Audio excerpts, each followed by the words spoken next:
পৃথিবীতে একজন মানুষই শুধু জানতেন যে তিনি পৃথিবীতে কতদিন বাঁচবেন, সেটা হচ্ছে সাইয়েদনা আদম আলাইহিস সালাম। ওনাকে বলে দেওয়া হয়েছিল উমরুকা আলফু সানা, তুমি পৃথিবীতে বাঁচবে 1000 বছর। কয় বছর? সাইয়েদনা আদমের সামনে অনেকগুলো রূহ রাখা হলো। সাইয়েদনা আদম বললেন, এরা কারা? আল্লাহ বললেন, এরা হচ্ছে নাসালুক, তোমার বংশধর, পৃথিবীতে তোমার পরে এরা পৃথিবীতে আসবে। সাইয়েদনা আদম বললেন, আল্লাহ ওই যে একটা রূহ দেখা যায়, এটার নাম কি? আল্লাহ বললেন, হাদা ইবনুকা দাউদ, এটা তোমার ছেলে দাউদ, সে দুনিয়াতে নবী হয়ে আসবে, তার ছেলে সুলাইমানও নবী হয়ে আসবে। সাইয়েদনা আদম বললেন, মাবুদ, আমার ছেলে দাউদের কত বছর হায়াত আপনি দিয়েছেন? আল্লাহ বললেন, 40 সানা, মাত্র 40 বছর, 4 ইয়ার্স, 40 বছর তোমার ছেলেটা বাঁচবে। ও আল্লাহ, আমি বাঁচবো কয় বছর? তুমি বাঁচবে 1000 বছর। সুবহানাল্লাহ। সাইয়েদনা আদম বললেন, মাবুদ, এত ফুটফুটে সুন্দর আমার ছেলে দাউদ, মাত্র 40 বছর দিলেন কেন? জিদ মিন উমরিহি, বাড়ায়া দেন। সুপারিশ করতেছে পোলার লাইগা কে? বাবা। আল্লাহ আপনি বাড়ায়া দেন। আল্লাহকে বাড়ানো যাবে না, লেখা হয়ে গেছে। রুফিআতিল আকলাম ওয়া জাফফাতিস সুহুফ, কলম তুলে নেওয়া হয়েছে আর কালি শুকায় গেছে, আর কিছু করা যাবে? সাইয়েদনা আদম বললেন, মাবুদ, আমার 1000 বছর কেন দিলেন? আমার এই সুন্দর ফুটফুটে ছেলেটারে শুধুমাত্র 40 বছর কেন দিলেন? ও মাবুদ, আমার 1000 বছরের দরকার নাই, আমার 1000 বছর থেকে 60 বছর আমি আমার ছেলেরে দিয়ে দিলাম। দাউদ আলাইহিস সালাম বাঁচবে 40 বছর, তো বাপ আদম যদি আরো 60 দেয়, 40 আর 60 মিলে কত হয়? ভালো হিসাব বোঝে, হ্যাঁ, 100। আর আদম আলাইহিস সালাম পেয়েছিলেন 1000 বছর, 60 কমে গেলে রইল কত? 940 বছর পৃথিবীতে থাকার পরে মালাকুল মাউত চলে এসেছে, কারণ এটা on time. The death will come on time, it never late, কখনো দেরি হয় না। আল্লাহ বললেন, লিকুল্লি উম্মাতিন আজালুন ফাইযা জাআ আজালুহুম লা ইস্তাখিরুনা সাআতান ওয়া লা ইস্তাকদিমুন। মৃত্যুর একটা নির্ধারিত সময় আমি বেঁধে দিয়েছি, অন টাইম, অন টাইমেই চলে আসে, 1 সেকেন্ড আগেও আসবে না, 1 সেকেন্ড পরেও আসবে না। 940 বছর বয়সে মালাকুল মাউত এসে হাজির, এসে বলল, জিতু আন আকবাদা রূহাক, রূহ কবজ করতে আসছি। আদম আলাইহিস সালাম বললেন, রূহ কবজ করতে আসছো মানে? আমি বাঁচবো তো 1000 বছর। কয় বছর? মালাকুল মাউত বললেন, না না, ওই যে আগের কথা স্মরণ করেন, আপনি 60 বছর দিয়া দিছিলেন। কয় না, আমি দেই নাই, আমি আরো বাঁচুম, আরো 60 বছর পাওনা আছি, আমি দেই নাই। মালাকুল মাউত বললেন, আপনি দিয়েছেন? আদম বলে, দেই নাই। মালাকুল মাউত বলে, আল্লাহ ঘটনা দেখেন, দিয়া কয় দেই নাই। আল্লাহ কয়, থাক, কথা কইস না, আয়া পর। নাসিয়া আদম ফানাসিয়া বানু, ভুলে গেছেন উনি। আমরা ভুলে যাই, আমরা খেয়ে বলছি খাই নাই, নিছিলাম পকেটে, কয় নেই নাই। এরকম ডাকাইত আছে না নাই? নাসিয়া আদম ফানাসিয়া বানু, বিশ্বনবী বললেন, আদম ভুলেছে তো তার সন্তানরাও ভুলে যায়। জাহাদা আদম ফাজাহাদা যুররিয়াতু, আদম অস্বীকার করেছে, তার সন্তানরাও অস্বীকার করে। সেদিন থেকে আল কিতাব ওয়া শুহুদ, মানে লিখে রাখার সিস্টেম আর সাক্ষীর সিস্টেম চালু হয়েছে। সুবহানাল্লাহ পড়েন। 940 বছর বয়সে মালাকুল মাউত এসে আদম আলাইহিস সালামের রূহ নিতে পারে নাই। উনি 1000 বছর যখন হয়েছে, সাইয়েদনা আদম আলাইহিস সালামের রূহ কবজ করেছে। যেই দিন পৃথিবীর প্রথম মানব, প্রথম নবীর রূহ মালাকুল মাউত দুনিয়া এসে কবজ করেছে, ওই দিনটাও ছিল জুমাবার। আল্লাহু আকবার। আবার বিশ্বনবী বললেন, লা তাকুমুস সাআ ইল্লা ফি ইয়াউমিল জুমআহ, ইযা যুলজিলাতিল আরদু জিলজালাহা ওয়া আখরাজাতিল আরদু আসকালাহা, ইযা রুজ্জাতিল আরদু রাজ্জান ওয়া বুসাতিল জিবালু বাসসা। কিয়ামতের দিন পৃথিবীটাকে একটা প্রকম্পন দিয়ে কাঁপিয়ে দিবে কে? মারাত্মক একটা ঝাঁকুনি দিবে আল্লাহ, পুরো পৃথিবীটা কেঁপে ভেঙে চুরে খান খান হয়ে যাবে। এই ঝাঁকুনি আর আর্থকোয়েক, ভূমিকম্প এর ঘটনাটা যেদিন ঘটবে, ওই দিনটাও হচ্ছে জুমার দিন। কারণ দিন নয়, ফিহি খালাকাল্লাহু আদম, এই জুমার দিনে আল্লাহ তাআলা সাইয়েদনা আদম আলাইহিস সালামকে তৈরি করেছে। বিশ্বনবী বলেন, লাম্মা খালাকাল্লাহু আদম ওয়া কানা তুলুহু 60 যিরাআন, আল্লাহ তাআলা যখন আদম আলাইহিস সালামকে তৈরি করলেন, 60 হাত লম্বা করে তৈরি করলেন। আর আমরাও যারা জান্নাতে ঢুকবো, আমাদের আকৃতি থাকবে 60 হাত লম্বা। আল্লাহ সাইয়েদনা আদমকে তৈরি করলেন এই জুমার দিনে। আবার সাইয়েদনা আদম আলাইহিস সালামকে পৃথিবীর বুকে তিনি পাঠিয়ে দিয়েছিলেন এই জুমার দিনে। সুবহানাল্লাহ। কুল নাহবিতু মিনহা জামিআ, ও Adam, go down with your wife, তোমার স্ত্রী হাওয়াকে নিয়ে পৃথিবীতে নামো। সাইয়েদনা আদম আলাইহিস সালামকে আল্লাহ তাআলা পাঠিয়েছিলেন শ্রীলঙ্কার একটা পাহাড়ে, অ্যাডামস পিক। ওখানে ঐতিহাসিকভাবে প্রমাণিত, এটা হাদিসে নেই, কুতুবুত তারিখে এসেছে। শ্রীলঙ্কা একটা পাহাড় আছে, কলম্বো থেকে অনেক দূর। ওই পাহাড়ের চূড়ায় সাইয়েদনা আদম আলাইহিস সালামের ফুটপ্রিন্ট আছে। ফুটপ্রিন্ট মানে পায়ের ছাপ। সুবহানাল্লাহ পড়ো। এটারে বলে ফিঙ্গারপ্রিন্ট। এটারে কি বলে? পায়ের গুলারে একজনের আঙ্গুলের ছাপের সাথে একজনের আঙ্গুলের ছাপের মিল নাই। শুধু তাই না, আমার এই আঙ্গুলের সাথে এই আঙ্গুলের ছাপের কোনো মিল নাই। আয়াহসাবুল ইনসানু আল্লান নাজমা ইযামা বালা কাদিরিনা আলা আন নুসাউইয়া বানানা। আল্লাহ বলেন, গোলাম তুমি মনে করেছো তোমার হাড্ডি গুড্ডি পচে যাবে, তোমাকে আমি একত্রিত করে আবার বানাতে পারবো না? বানানো তো অনেক দূরের কথা, আমি তো তোমার আঙ্গুলের ছাপগুলো সংরক্ষণ করে রেখেছি। চিল্লায় পড়েন আল্লাহু আকবার। 1880 সালে স্যার ফ্রান্সিস গাল্টন নামে একজন বিজ্ঞানী, তিনি আবিষ্কার করেছেন যে আমাদের আঙ্গুলের ছাপগুলো আলাদা, ফিঙ্গারপ্রিন্ট আলাদা। এই 10টা আঙ্গুলের একটার সাথে আরেকটার কোনো মিল নাই। এই পৃথিবীতে যদি 600 কোটি মানুষ হয় তাহলে 6000 কোটি আঙ্গুল, একটা আঙ্গুলের সাথে আরেকটা আঙ্গুলের ছাপের মিল আছে? যারা সিগনেচার দিতে পারে না এরা কি দেয়? টিপসই দেয়। সুবহানাল্লাহ।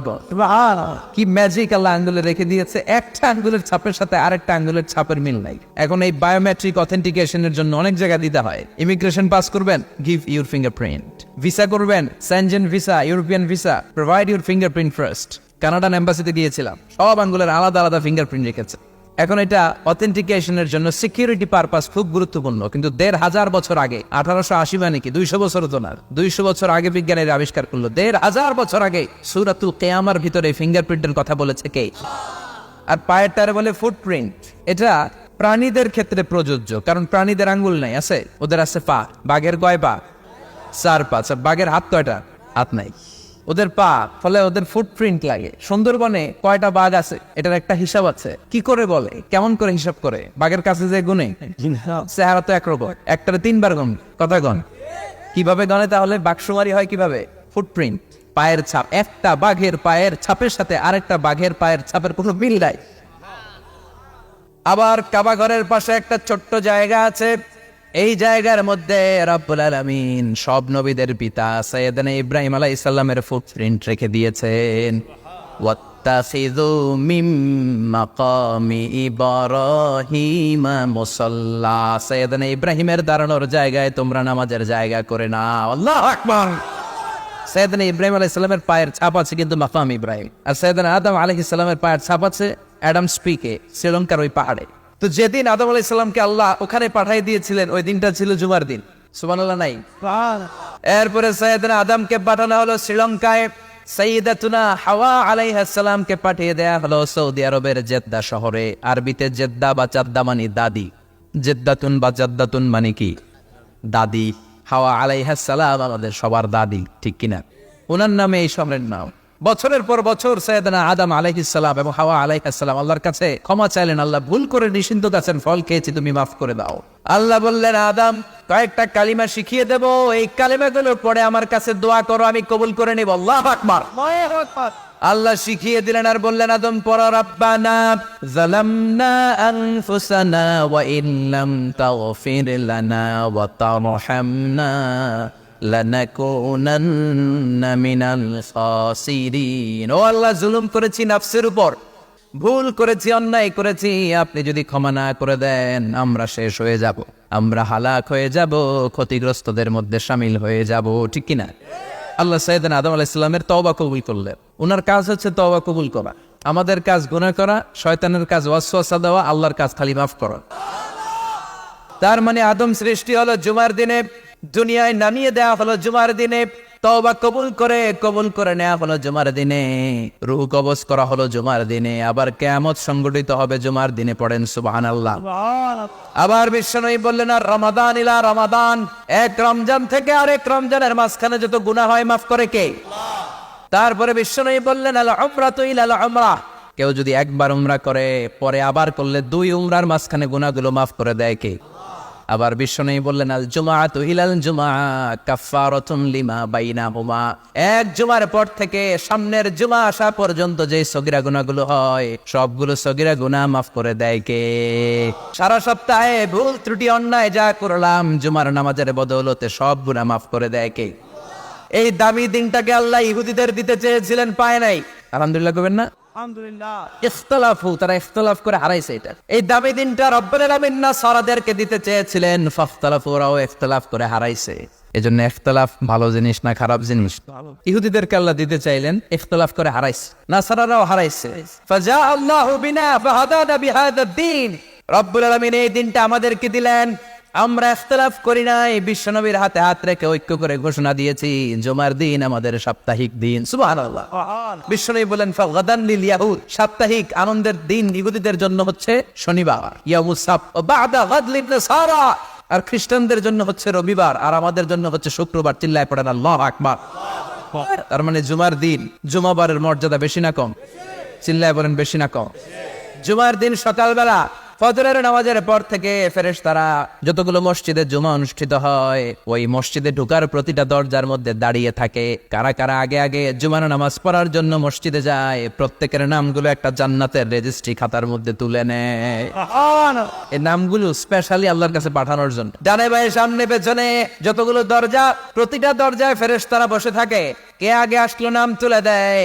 তুলতে তুলতে তুলতে তুলতে খতিব সাহেব যখন খুতবা দেওয়ার জন্য মিম্বারে যেয়ে বসে যায়, ফেরেশতারা তাদের খাতা বন্ধ করে তারাও খতিব সাহেবের সামনে জুমার খুতবা শোনার জন্য বসে যায়। পড়েন সুবহানাল্লাহ। প্রথম জুমার দিন জুমার মসজিদে যে ঢুকবে, বিশ্বনবী বললেন আল্লাহর রাস্তায় একটা উট কুরবানি দিলে যেই সওয়াব, এই সওয়াব আল্লাহ আমলনামায় দিয়ে দেয়। দ্বিতীয় পর্যায়ে যে ঢুকে, বিশ্বনবী বললেন বাকারা, গরু কুরবানির সওয়াব পায়। 3 নম্বরে যে ঢুকবে, বিশ্বনবী বললেন কাবশা, হাদিসের ভাষায় এসেছে আল কাবাস, কাবাস মানে হলো বকরি, বকরি কুরবানির সওয়াব। 4 নম্বরে যে ঢুকবে তার হচ্ছে দাজাজা, দাজাজা মানে মুরগি। 5 নম্বরে যে ঢুকবে, বিশ্বনবী বললেন বাইদা, নোয়াখালীরা কয় বয়দা, আমরা কই আন্ডা, কুমিল্লায় কই ডিম। আছে না নাই? এক দেশের কত ভাষা, এক দেশের গালি আরেক দেশের বলি। আমরা বলি ছেলে, কুষ্টিয়ায় বলে পুত্র, আরেক জায়গায় গেলে বলে হুত, আরেক জায়গায় গেলে বলে ফোয়া। আছে না নাই? এক এলাকায় বলে বেটা ছেলে, ছেলেদেরকে বেটা ছেলে, মরদ ফোয়া, মরদ ফোয়া হইতে না, মরদ ফোয়া হবে। আহা, কি ভাষার বৈশিষ্ট্য।